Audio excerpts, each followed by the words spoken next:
Ever since the late 1970s, the Nebraska National Guard Museum was located on the state fairgrounds here in Lincoln. But when the fair decided to move to Grand Island, it was time for the museum to also find a new home. And they did just that in our town, Seward. Our Lance Schwartz joins us now live from the Nebraska National Guard Armory. Lance? Hello and welcome to our town, Seward.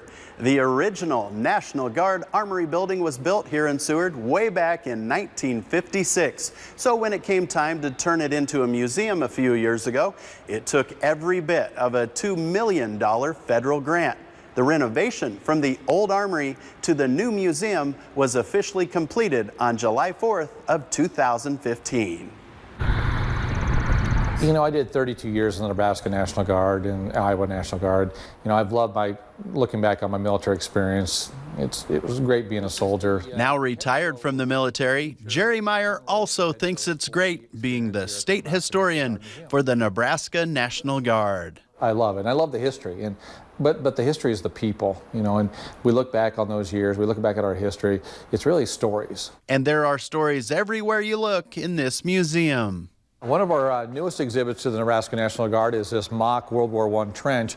It's the 100th anniversary of our beginnings in World War I in 1917. And this mock-up was created by Stephen Baker from Ord, Nebraska.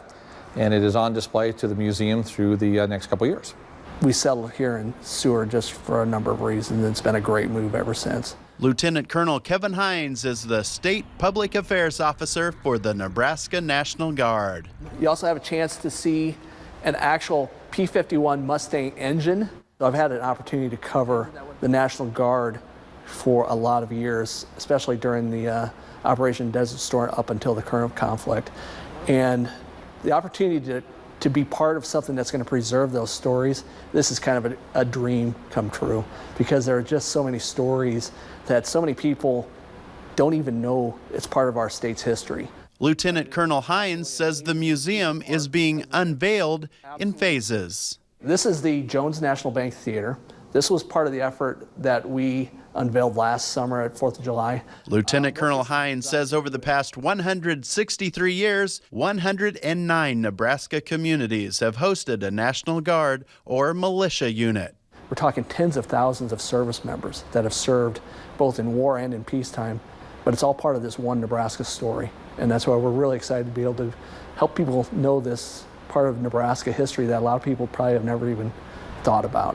And Seward is a perfectly patriotic place to learn about the Nebraska National Guard. We couldn't think of a better place to be a part of than July 4th City, because the National Guard is so tied to July 4th. And speaking of July 4th, it's coming right up, and you are cordially invited to drop by the museum when you're in our town, Seward, a week from tomorrow for the giant Independence Day celebration that will take place here for the 149th time. And remember, the museum is always free, and it's always sure to make you appreciate America even more than you did before you entered. A lot of cool stuff there. Thank you, Lance.